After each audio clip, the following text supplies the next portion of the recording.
அது இப்போ வெளியும் சொல்ல மாட்டாங்க. கேன்சர்னு சொல்லி நம்ம கேன்சர் சர்வைவர்னு சொல்கிறதுக்கு வந்து நிறைய பேர் இன்னுமே இந்தியாவில் ரொம்ப யோசிக்கிறாங்க, கூச்சப்படுறாங்க. ஸோ சில கேன்சர்ஸ் சில ஸ்டேஜில் is life threatening. Most of the cancers now இப்போ இந்த பாயிண்ட் ஆஃப் டைமில் நிறைய ட்ரீட்மெண்ட்ஸ் அவைலபிளாக இருக்குது.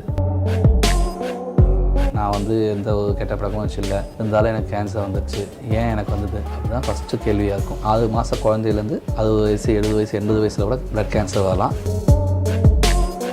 பெரும்பாலான கேன்சருக்கு காரணம் இன்னும் கண்டுபிடிக்கப்படலை. கர்ப்பப்பை வாய் புற்றுநோய்க்கு காரணம் பார்த்திங்கன்னா ஹெச்பிவின்னு ஒரு வைரஸ். ஸோ அதுக்கு கண்டுபிடிச்சி அதனால ரீசன் கண்டுபிடிச்சி அதுக்கு வேக்சினேஷன் வரைக்கும் இப்போ வந்தாச்சு. ஸோ அது ப்ரிவென்ஷன் வரைக்கும் வந்தாச்சு. ஸோ இது போல் எல்லா கேன்சருக்கும் ஒவ்வொன்றா வரும்.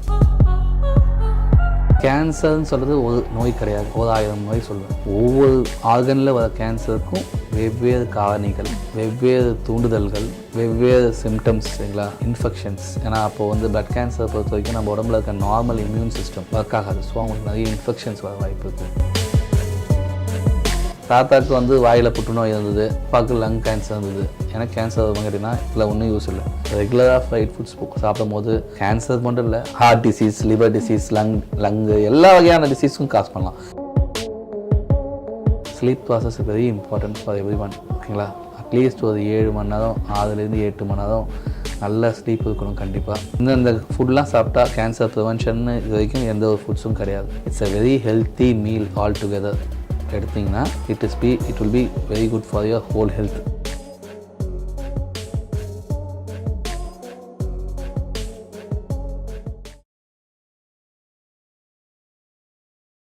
Cloud7 நேயர்களுக்கு வணக்கம். நான் தீபிகா நடராஜன். இன்றைக்கி நம்ம அப்போலோ ஹாஸ்பிட்டலில் இருக்கோம். நம்ம கூட ஆன்காலஜிஸ்ட் டாக்டர் ஜெயச்சந்திரன் அவர்கள் இணைந்திருக்காங்க. புற்றுநோய் பற்றின நிறைய விஷயங்களை இன்றைக்கி நம்ம கூட ஷேர் பண்ணிக்க போகிறாங்க. வணக்கம் சார். வணக்கம். எப்படி இருக்கீங்க சார்? நல்லா இருக்கேன் சார். நீங்கள் வந்து டாக்டர் ஆகணும் அப்படிங்கிறதுக்கு உங்களுக்கு ஏதாவது ஒரு பேஷன் இருந்திருக்கும், ஏன் டாக்டர் ஆகணும்னு. ஆனால் ஸ்பெசிஃபிக்காக வந்து நான் ஒரு ஆன்காலஜிஸ்ட் ஆவேன் அப்படின்னு முடிவு பண்ணதுக்கு ஏதாவது ரீசன் இருக்கா? ஸோ நான் வந்து படிக்கிற காலத்தில் பார்த்திங்கன்னா ஆன்காலஜி வந்து ரொம்ப வளர்ந்து வரும் ஒரு ஃபீல்டாக இருந்தது. அப்போ வந்து நிறைய ட்ரீட்மெண்ட்ஸில் ஒரு 20 இயர்ஸ், ஒரு 15-20 வருடமெல்லாம் வந்து பெரிய அளவுக்கு ட்ரீட்மெண்ட்ஸ்லாம் எதுவும் கிடையாது ஆன்காலஜியை பொறுத்த வரைக்கும். அப்போது வந்து வெளிநாட்டில் அதில் பெரிய அளவுக்கான நிறைய மாற்றங்கள், க்ரோத், ரிசர்ச் போயிருந்தது. இப்போ வந்து பார்த்திங்கன்னா one of the fastest growing field வந்து ஆன்காலஜி தான். அந்த ஆன்காலஜியை பொறுத்த வரைக்கும் அசுர வேகத்தில் வந்து வளர்ந்துன்னு இருக்குது. ஸோ எனக்கு வந்து ஒரு ஃபீல்டு ஒரு ஆசைப்படும் போது நான் வந்து ஒரு ஃபீல்டை சூஸ் பண்ணும்போது அந்த ஃபீல்டில் க்ரோத் அப்போ அந்த பாயிண்ட் ஆஃப் டைமில் எதுவும் இல்லை. புதுசாக வரும்போது நிறைய விஷயங்கள் மக்களுக்கு பண்ணணும்னு ஆசை இருந்ததால் நம்ம என்ன ஆன்காலஜியை சூஸ் பண்ணேன். எஸ்பெஷலி பார்த்திங்கன்னா hemato oncology, solid tumour oncology, stem cell transplantation, CAR T cell therapy. நான் படிக்கிற காலத்துலேருந்து அந்த செல்லுலார் தெரப்பி மேலே எனக்கு ஒரு இன்ட்ரெஸ்ட், இம்யூனாலஜி இப்போ மேலே இன்ட்ரெஸ்ட். ஸோ அது விஷயங்கள்லாம் ரொம்ப ஃபேசினேட்டிங்காக, சயின்ஸ் இஸ் வெரி ஃபேசினேட்டிங்காக. அதனால் வந்து இந்த ஆன்காலஜியை சூஸ் பண்ணேன். சில very passionate about the science behind oncology. நீங்கள் சொன்ன மாதிரி ஆன்காலஜிங்கிறது ஒரு ஃபாஸ்ட் க்ரோவிங் ஃபீல்டு தான். இதில் நிறைய அட்வான்ஸ்டான ட்ரீட்மெண்ட் ஸ்ட்ராட்டஜிஸ், மெத்தட்ஸ் எல்லாம் வந்துருச்சு. ஆனால் இன்னமும் கூட மக்கள் வந்து கேன்சர் வந்துச்சுன்னா அது வந்து ஒரு லைஃப் த்ரெட்டனிங் டிசீஸ் அப்படின்னு தான் பயப்படுறாங்கல்ல. ஸோ ஆமாம், கண்டிப்பாக. ஸோ இந்த பாஸ்ட் எக்ஸ்பீரியன்ஸஸ் தான் வந்து பேஷண்ட்ஸ்க்கு வந்து முறை வந்து பெரிய கைடாக இருந்தது.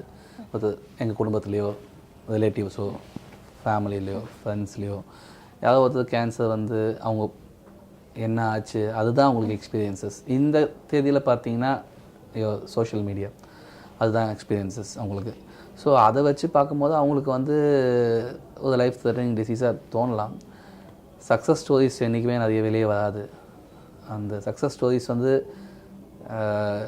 நிறைய பேர் வெளியும் சொல்ல மாட்டாங்க. கேன்சர்னு சொல்லி நம்ம கேன்சர் சர்வைவர்னு சொல்கிறதுக்கு வந்து நிறைய பேர் இன்னுமே இந்தியாவில் ரொம்ப யோசிக்கிறாங்க, கூச்சப்படுறாங்க.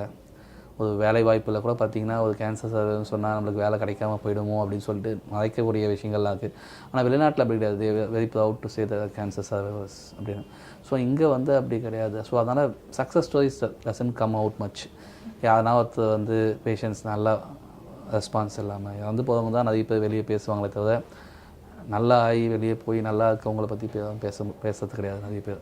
ஸோ அவங்களும் அதை அவாய்ட் பண்ணிக்கிறாங்க, மற்றவங்களும் அதை பற்றி பேசுறதை அவாய்ட் பண்ணிக்கிறாங்க. ஸோ அதனால தான் நம்ம நிறைய விஷயங்கள் வந்து வெளியே மக்களுக்கு தெரிய மாட்டேங்குது. இது life threatening disease not anymore. So சில கேன்சர்ஸ் சில ஸ்டேஜில் is life threatening. Most of the cancers now இப்போ இந்த பாயிண்ட் ஆஃப் டைமில் நிறைய ட்ரீட்மெண்ட்ஸ் அவைலபிளாக இருக்குது. Newer treatments, targeted treatments, cellular therapies, immunotherapy, regular chemotherapy, அதுபோல் பல வகையான ட்ரீட்மெண்ட்ஸ் அவைலபிளாக இருக்குது. நியூவர் ட்ரீட்மெண்ட்ஸ், ஈவன் சர்ஜிக்கல் சைட்லேயும் பார்த்தீங்கன்னா newer types of surgery, robotic surgeries. And if you look at radiation சைடில் பார்த்தீங்கன்னா சைபர் நைஃப், புரோட்டான் தெரப்பின்னு நிறைய நியூவர் டைப் ஆஃப் ட்ரீட்மெண்ட் வந்து இன்னும் மக்களை வந்து நல்லா வாழ வைக்கிற அளவுக்கு நிறைய ட்ரீட்மெண்ட்ஸ் நிறைய அவைலபிளாக வந்துடுச்சு. இப்போது மக்கள் வந்து அதை வந்து ஒன்ஸ் அது கேன்சர் டயக்னோஸ் ஆனவொடனே அது கெட் ரிஜெக்டட் வெரி மச். அவங்க ரொம்ப மனசளவில் ரொம்ப பாதித்து நாம் இறந்துடுவோம் சொல்லி ட்ரீட்மெண்ட் எடுக்காமல் போகிற மக்களும் நான் பார்த்துருக்கேன். இப்போ இங்கே வர பேஷண்ட்ஸ் கேன்சர் அப்படின்னு அவங்களுக்கு டயக்னோஸ் பண்ணோன்னே ஒரு டாக்டர் கிட்ட அவங்க கேட்குற முதல் கேள்வி என்னவாக இருக்கும்? ஆப்வியஸ்லி அந்த காலத்தில் இந்த காலத்துலையும் எதுக்கு டாக்டர் எனக்கு கேன்சர் வந்தது, நான் வந்து எந்த ஒரு கெட்ட பழக்கமும் வச்சு இல்லை, இருந்தாலும் எனக்கு கேன்சர் வந்துடுச்சு, ஏன் எனக்கு வந்தது, அப்படி தான் ஃபஸ்ட்டு கேள்வியாக இருக்கும் முதல்ல பார்த்திங்கன்னா. ஸோ அந்த கேள்விக்கு நான் பதில் கிளியராக சொல்லணும்னா பார்த்திங்கன்னா வந்து பெரும்பாலான கேன்சருக்கு காரணம் இன்னும் கண்டுபிடிக்கப்படலை. சயின்ஸ் எவ்வளோ வேகமாக வளர்ந்தாலுமே இன்னும் மோஸ்ட் ஆஃப் தி கேன்சர்ஸ்க்கு வந்து அதாவது 90% கேன்சருக்கு வந்து இதுதான் காரணம்னு சுட்டி காட்டுற அளவுக்கு நம்ம இன்னும் கண்டுபிடிக்கல. நம்ம பல கேன்சரை வைத்தியம் பண்ணி அதை குணப்படுத்துறதுக்கு தான் நிறைய ரிசர்ச் போயின்னு இருக்குது. கண்டுபிடிக்கிற அளவுக்கு ரிசர்ச் போயின்னு இருக்குது ஏன் வருதுன்னு. ஆனால் வந்து அந்த ரிசர்ச்சோட வந்து அந்த கேன்சரை குணப்படுத்துறது தான் நம்மளுக்கு முக்கியம். முன்னாடியே வரக்கூடிய ரிசர்ச்சும் போயின்னு இருக்குது. சில கேன்சருக்கு கண்டுபிடிச்சிருக்காங்க. இப்போ பார்த்தீங்கன்னா சர்விக்கல் கேன்சர்னால் கர்ப்பப்பை வாய் புற்றுநோய்க்கு பெரும்பாலான கர்ப்பப்பை வாய் புற்றுநோய்க்கு காரணம் பார்த்திங்கன்னா ஹெச்பிவின்னு ஒரு வைரஸ். ஸோ அதுக்கு கண்டுபிடிச்சி அதனால் ரீசன் கண்டுபிடிச்சி அதுக்கு வேக்சினேஷன் வரைக்கும் இப்போ வந்தாச்சு.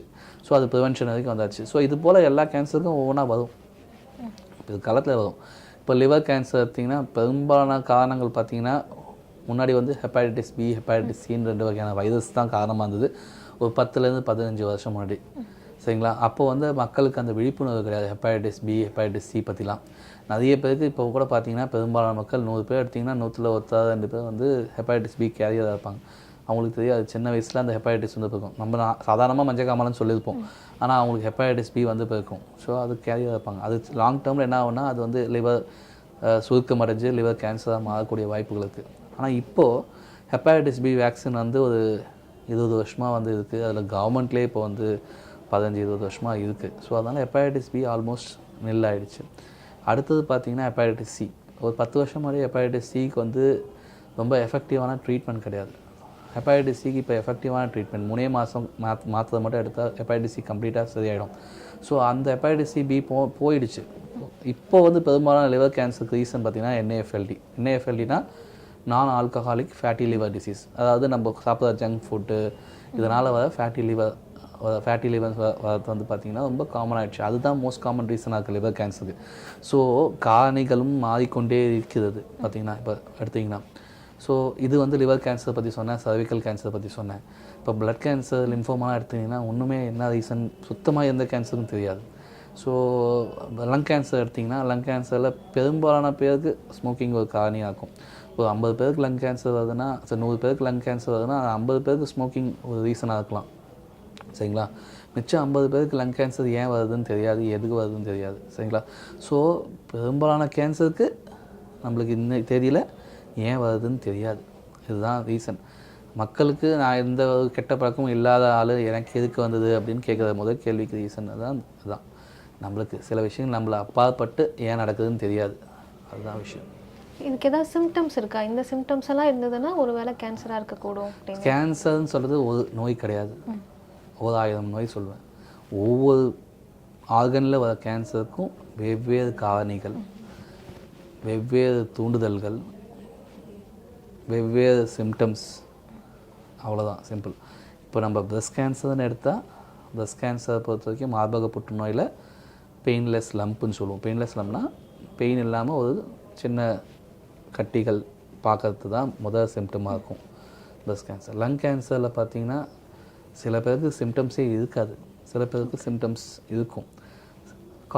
காஃப்னால் இரும்பல் இருக்கிறது, சளியில் ரத்தம் வர்றது, இதெல்லாம் வந்து லங் கேன்சருக்கு.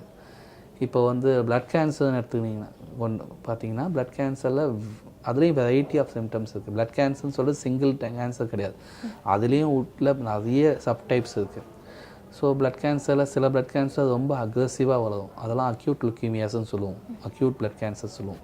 சிலதெல்லாம் ஸ்லோவாக வளரக்கூடிய பிளட் கேன்சர்ஸ், அது பேர் கிரானிக் லுக்கீமியாஸ்ன்னு சொல்லுவோம். ஸோ அந்த லுக்கீமியாலையும் பார்த்திங்கன்னா பிளட் கேன்சர்ஸ்லையும் பார்த்திங்கன்னா வெவ்வேறு டைப் ஆஃப் லுக்கீமியாஸ்க்கு வெவ்வேறு சிம்டம்ஸ் இருக்கும்.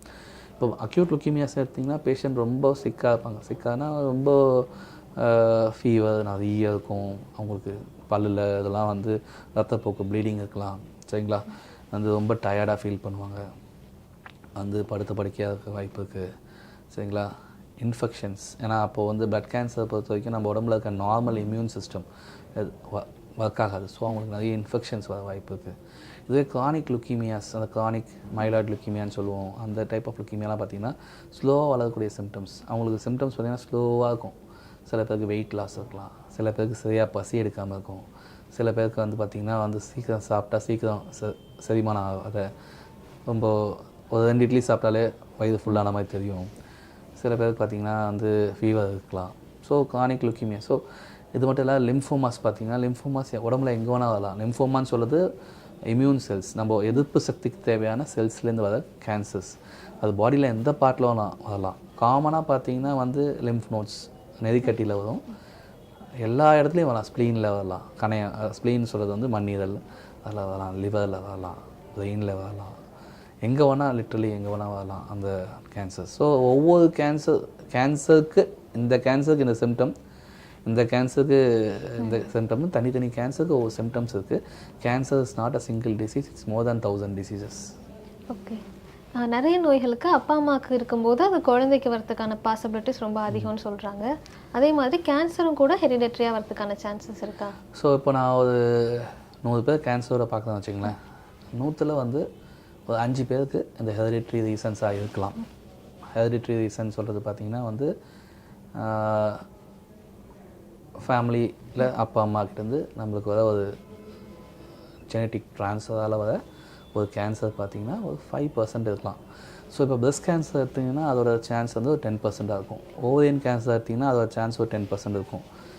பிளட் கேன்சர் எடுத்திங்கன்னா நாட் ஈவன் 1%. லிம்ஃபோமா எடுத்திங்கன்னா ஸோ அதுவும் ஒவ்வொரு கேன்சருக்கும் வேறுபடும். ஓவராலாக அக்ராஸாக ஒரு 100 பேர் கேன்சரோட வராங்கன்னா 100ல் ஒரு 5 பேர்லாம் 3லேருந்து 5 பேருக்கு தான் அந்த டைப் ஆஃப் ஹெரிடிட்ரி கேன்சர்ஸ் இருக்கும். நான் ஒன்று தெளிவாக சொல்லணும், இப்போ மக்கள் நிறைய ஜெனட்டிக் டெஸ்ட்லாம் பண்ணுறாங்க. கேன்சர் வரது சம் இஷ்யூஸ் வித் ஜீன்ஸ் தான். நம்ம உடம்புல ஒரு ஜெனட்டிக் மாற்றங்களால் தான் கேன்சர் வருது. அது நம்ம உடம்புல நடக்கிறதா நம்ம அப்பா அம்மாகிட்டேருந்து வரதா, அதுதான் டிஃப்ரென்ஸ் இருக்குது. ஸோ நான் ஒரு பேஷண்ட் வராது, நான் இந்த இப்போ நிறைய மாற்றங்கள் வந்துச்சு, நிறைய கைட்லைன்ஸ்லேருந்து நிறைய ட்ரீட்மெண்ட்லேருந்து ஜெனட்டிக் டெஸ்ட் பேஸ்ட் பண்ணி. இப்போ லங் கேன்சர் எடுத்திங்கன்னா வந்த உடனே முதல் பேஷண்ட்க்கு பார்த்திங்கன்னா கீமோதெரப்பி கொடுக்கறதுக்கு முன்னாடியே நாங்கள் ஜெனட்டிக் டெஸ்ட் பண்ணுவோம். அந்த ஜெனட்டிக் டெஸ்ட் வந்து ஃபேமிலியாக வந்த ஜெனட்டிக் டெஸ்ட்டான்னு பார்க்கறது கிடையாது. அந்த லங் கேன்சரில் எந்தெந்த ஜீன்லாம் மாறுபட்டிருக்கு அப்படின்னு பார்த்து அந்த ஸ்பெசிஃபிக் சில மியூட்டேஷன்ஸ்லாம் ஜீன் மியூட்டேஷன்ஸ் இருந்ததுன்னா, சில ஜீன்ஸில் மாற்றங்கள் இருந்ததுன்னா அந்த ஸ்பெசிஃபிக் மருந்து கொடுத்தா நல்லா அவுட்கம்ஸ் இருக்கும். ஸோ அதே பிரெஸ்ட் கேன்சரில் என்ன பண்ணுவோன்னா சில ஜெனட்டிக் டெஸ்ட் வந்து ஃபேமிலியாக வந்திருக்கான்னு பார்ப்போம். So there's a difference between familial cancer and genetically related. எல்லா கேன்சருக்கும் சம் ஜெனட்டிக் மியூட்டேஷன்ஸ் தான் காரணம். அது நம்ம பிறந்த பிறகு நம்ம உடம்புல நடக்கிற ஜெனட்டிக் மாற்றங்களால் வர அது நம்ம என்விரான்மெண்ட்டு, ஃபுட் ஹேபிட்ஸ் எல்லாமே மாறும். ஸோ எல்லாமே will influence our genetic changes. எப்படி நம்மளுக்கு ஹார்ட் அட்டாக் வரதுக்கு ரீசன், ஹார்ட் அட்டாக் வருதுன்னா ஏன் ஹார்ட் அட்டாக் வருதுன்னு தெரியாது, அது ஒரு ஜெனட்டிக் ரீசன்ஸ் தான் அதுவும். ஸோ அதே மாதிரி கேன்சரும் நம்ம உடம்புல நடக்கிற பிறந்த பிறகு நம்ம உடம்புல நடக்கிற ஜெனட்டிக் ரீசன்ஸால் வர கேன்சர்ஸ் தான்.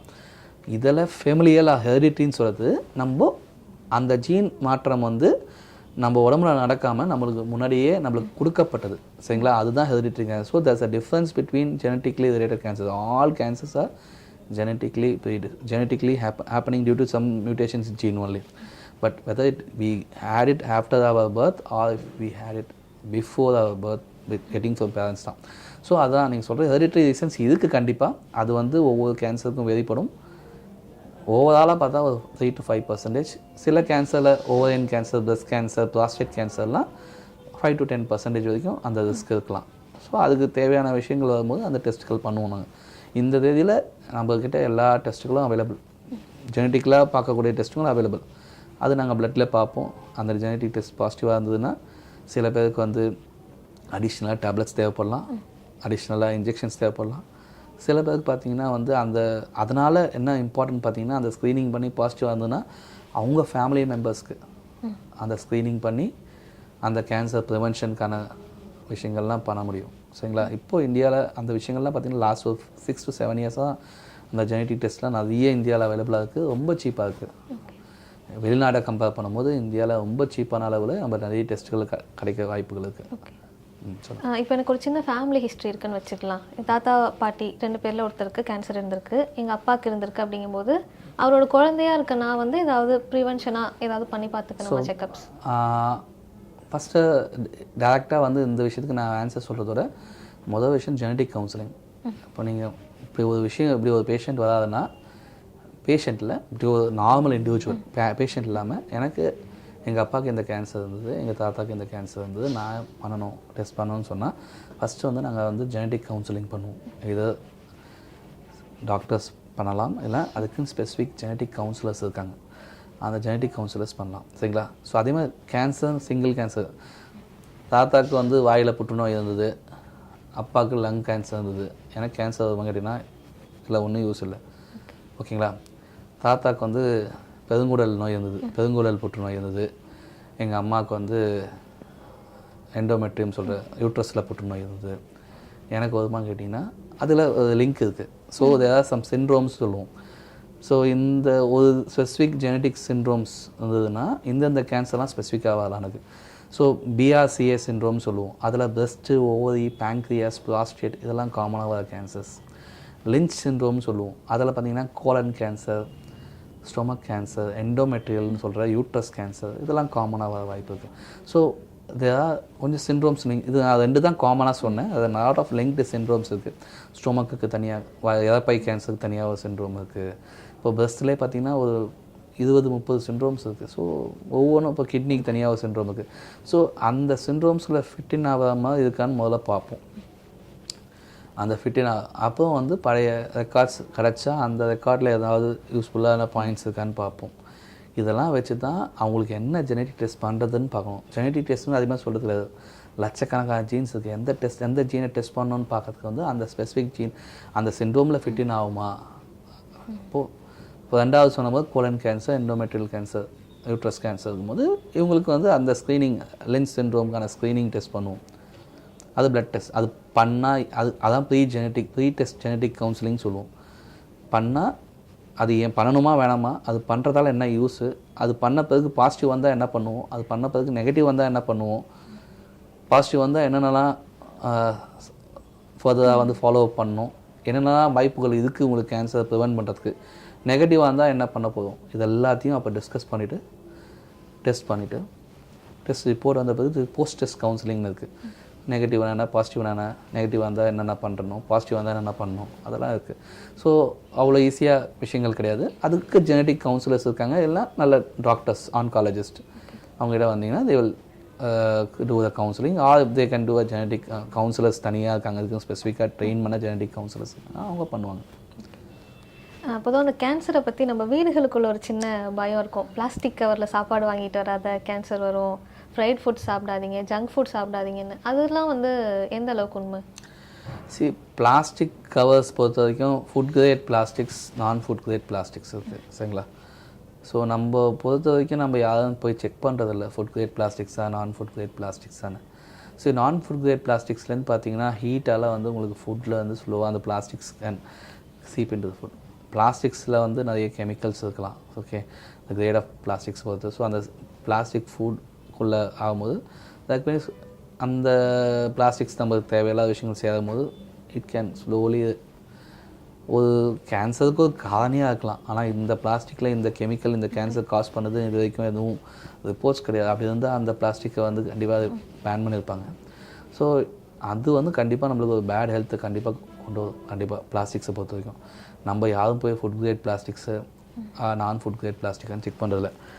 FSSAI அந்த இதெல்லாம் பார்த்திங்கன்னா ஃபுட் ஹெல்த் ஆர்கனைசேஷன்லாம் வந்து பார்த்திங்கன்னா பெரிய பெரிய ஹோட்டல்ஸை செக் பண்ணுறாங்க. சின்ன சின்ன இடத்துலலாம் யாரும் பெருசாக செக் பண்ணுறதில்ல. அதே மாதிரி செக் பண்ணாலும் வந்து பெரிய அளவுக்கு எந்த அளவுக்கு செக் பண்ண இந்தியன் பாப்புலேஷன் இந்தியன் லெவலில் பார்த்திங்கன்னா எந்த அளவுக்கு செக் பண்ணி அது எந்த அளவுக்கு ரெகுலேட் பண்ண முடியும்னு தெரியாது. சரிங்களா?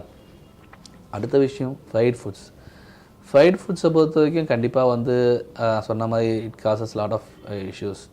So once in a while okay, ரெகுலராக ஃப்ரைட் ஃபுட்ஸ் சாப்பிடும் போது கேன்சர் மட்டும் இல்லை, heart disease, liver disease, lung எல்லா வகையான டிசீஸும் காஸ் பண்ணலாம். ஏன்னா அதில் ரெகுலராக வந்து என்ன ஒன்றா அதில் ஃபேட் வந்து ரொம்ப எசென்ஷியல். சரிங்களா? அதில் இருக்க ஃபேட் வந்து நல்லது கிடையாது. சரிங்களா? there are good fats. இப்போது எக்கு சரிங்களா, இட்ஸ் அ குட் ஃபேட். இப்போ கீ எல்லாமே fat in moderation is very essential for health. கம்ப்ளீட்டாக நான் ஃபேட்டே சாப்பிட மாட்டேன்னு சொல்கிறவங்க வந்து it's not going to help. ஓகேங்களா? ஃபேட்டு நம்மளுக்கு உடம்பு எசென்ஷியல், ரொம்ப மூளை வளர்ச்சிக்கு, மூளைக்கு போகிறதுக்கு, ஹார்ட்டுக்கு எல்லாத்துக்கும் ஃபேட் தேவை. அது சில ஃபேட்ஸ் எல்லாம் நம்மளுக்கு நல்லதில்லை, சில ஃபேட்ஸ்லாம் நல்லது. ஸோ ஃபேட்டை கம்ப்ளீட்டாக கட் பண்ணுறதும் நல்லதில்லை.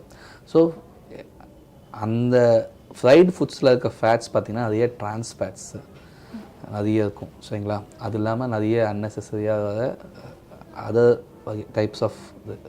ஸோ அந்த டைப்ஸ் ஆஃப் ஃபேட்ஸ் உடம்புல சேரும் போது தான் இந்த மெயினான ப்ராப்ளம் வருது பார்த்திங்கன்னா. ஸோ அப்போ வந்து உங்களுக்கு அந்த ஃபேட்டி லிவர் வரலாம், ஹார்ட் டிசீஸஸ்க்கு இன்க்ரீஸ் ஆகலாம். சரிங்களா? மெட்டபாலிக் சிண்ட்ரோம் சொல்கிறது டயபெட்டிஸ் இதெல்லாம் வந்து இன்க்ரீஸ் ஆகலாம்.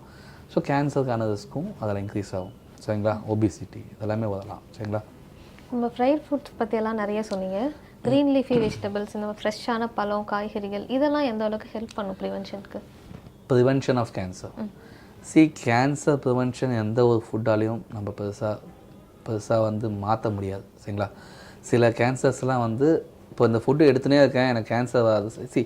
நம்ம எந்த ஒரு டெஸ்ட்டையும் பண்ணி இது வரைக்கும் பார்த்திங்கன்னா வந்து இப்போது க்ரீன் லீஃபி வெஜிடபிள்ஸாக எடுத்தவங்கள வச்சு, க்ரீன் லீஃபி வெஜிடபிள்ஸ் எடுக்காதவங்கள வச்சு ரிப்போர்ட் பார்த்து இவங்களுக்கு நிறைய கேன்சர் இருந்தது, இவங்களுக்கு நிறைய கேன்சர் இல்லைன்னு சொன்னதில்லை.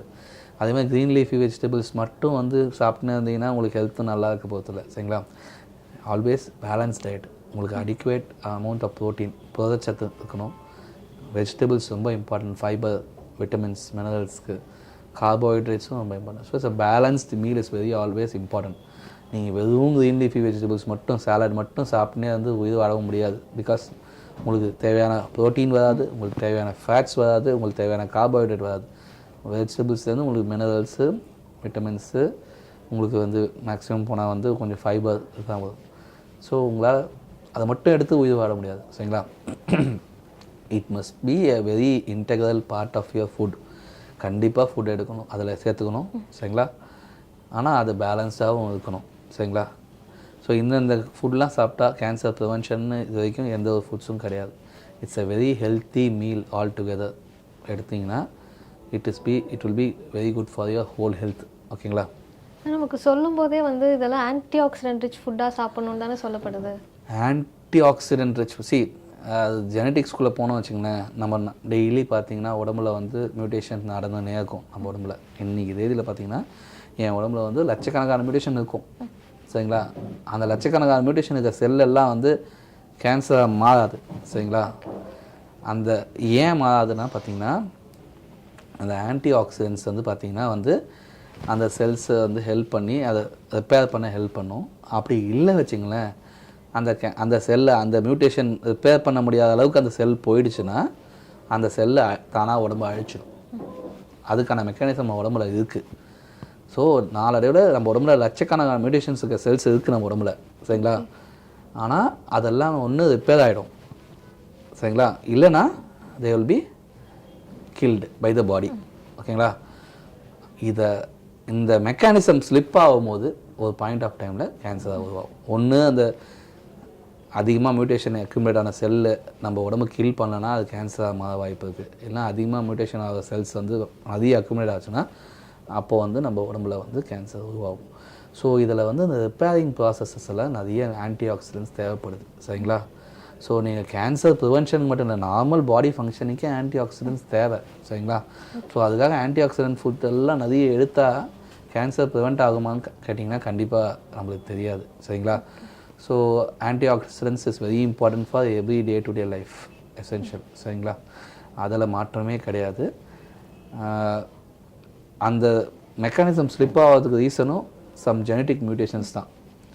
அந்த ஆன்டி ஆக்சிடென்ட்ஸ் எடுக்கிறதால அந்த ஜெனட்டிக் மியூட்டேஷன் ஸ்லிப் ஆகாது. அது எப்படி நடக்குதுன்னு யாருக்கும் தெரியாது. சரி, அதனால் நான் எடுக்காதீங்கன்னு சொல்ல வர, கண்டிப்பாக எடுக்கணும். ஆன்டி ஆக்சிடென்ட் ஃபுட்ஸ்லாம் எடுக்கணும்.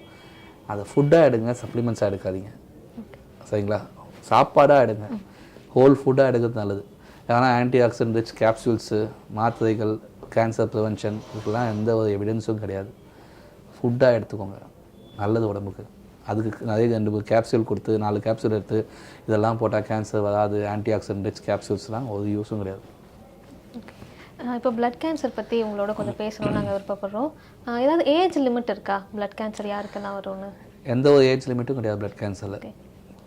6 மாத குழந்தையிலேருந்து 60 வயசு 70 வயசு 80 வயசில் கூட பிளட் கேன்சர் வரலாம். ஆனால் என்ன ஒரு விஷயம்னா, பிளட் கேன்சரில் நான் சொன்ன மாதிரி பார்த்திங்கன்னா நிறைய வகையான சப்டைப்ஸ் இருக்குது.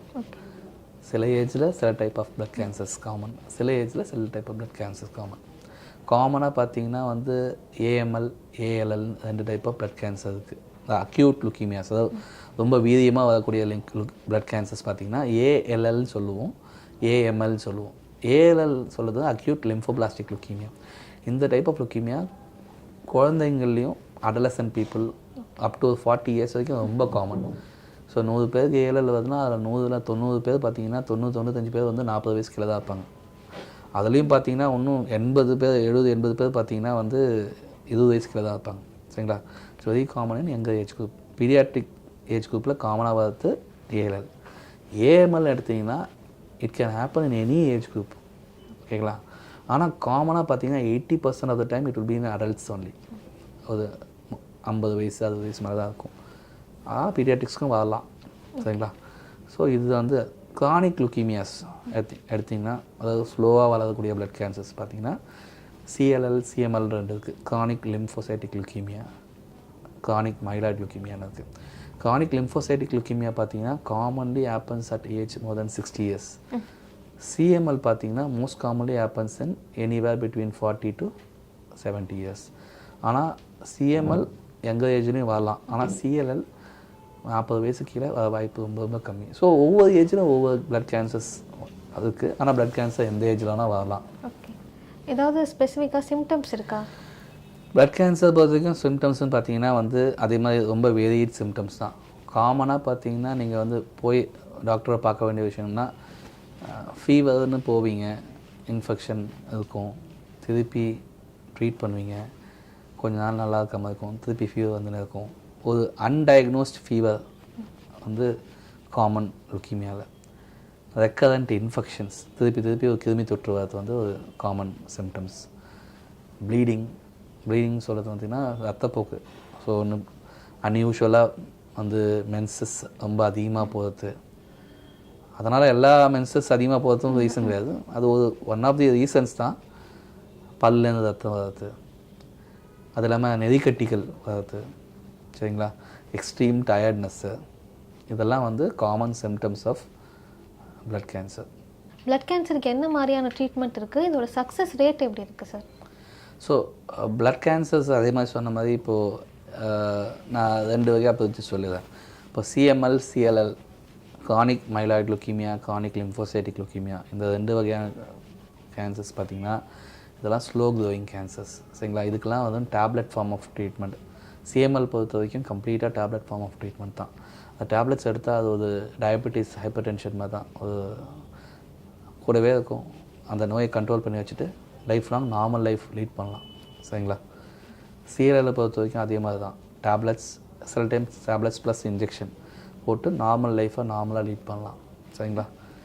தே will be living normally for the normal life time. சரிங்களா? இது அக்யூட் லுக்கீமியாவுக்கு வரும். அக்யூட் லுக்கீமியாஸ் சொல்கிறது வீரியமாக வளரக்கூடிய லுக்கீமியாஸ்.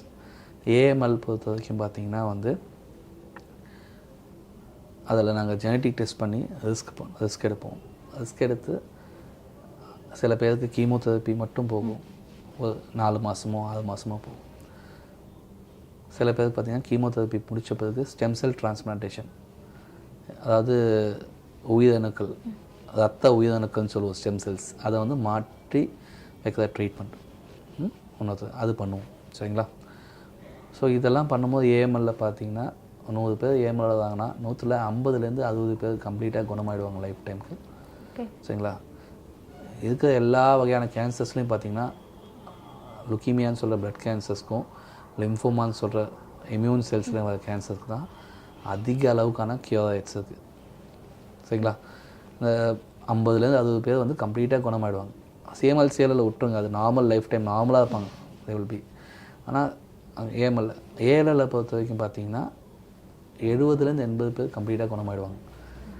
அதுலேயும் அதே மாதிரி தான். சில பேருக்கு வந்து வெறும் கீமோதெரப்பி மட்டும் 6 மாதத்துக்கு போகும்.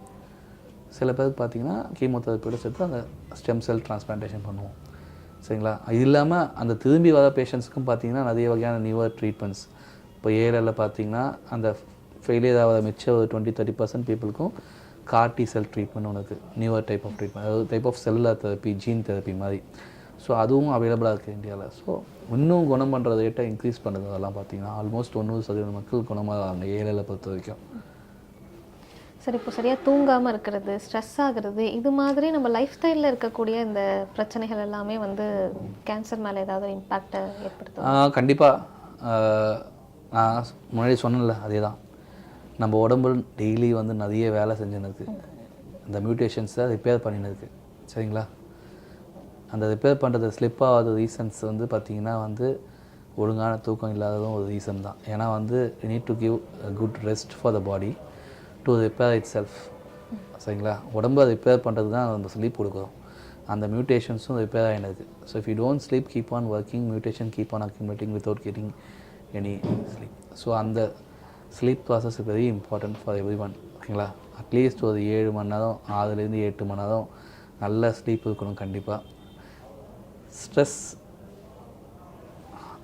கேன்சருக்கும் பெரிய அளவு டிஃப்ரெண்ட் இல்லை. Stress increases the risk of heart disease. But ஆனால் வந்து sleep is very important for us to, நம்ம உடம்புக்கு பாடியை ரிப்பேர் பண்ணுறதுக்கு நேரம் கொடுக்கணும், அது ஸ்லீப் தான். அது ரொம்ப இம்பார்ட்டன்ட். ஓகேங்களா?